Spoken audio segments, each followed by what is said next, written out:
আজকে আমি তৈরি করছি চিলি চিকেন। এটা তৈরি করার সময় আমি নিজেও ভাবিনি যে খেতে এটা এত মজা হবে। এই সবগুলা চিলি আমি মাঝখান থেকে কেটে বিচিগুলো সব বের করে নিব। তারপরে ভালো করে ধুবো।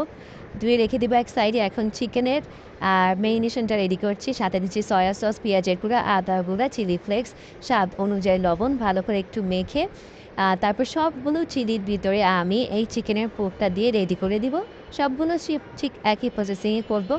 তারপর একটা ফ্রাই প্যানে একটু সরিষার তেল দিয়ে বাটারটা ভালো করে গরম করে নিয়ে সবগুলো চিলি এখানে দিয়ে দিব। চিলিগুলো যখন হালকা একটু ভাজা ভাজা হবে এর উপরে দিয়ে দিব চিজগুলো দেওয়ার পর অরগ্যানো দিয়ে দিব আর দিয়ে দিব সামান্য চিলি ফ্লেক্স।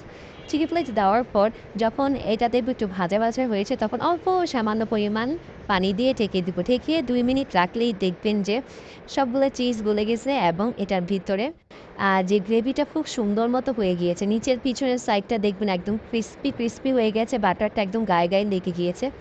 এটা খেতে অসম্ভব মজা। যেই দেখেন খুব সহজেই তৈরি হয়ে গেছে। এটা তৈরি হতে মাত্র ৫ মিনিট সময় লাগে। এটা তৈরি করে যখন আমি সবার সামনে দিয়েছি সবাই খেয়ে বলছে যে এত মজা আর বারবার এটা তৈরি করে খাওয়ার জন্য ওরা আবদার করেছে। আপনারাও বাসায় তৈরি করে খেতে পারেন। স্বাদে কোনো অংশে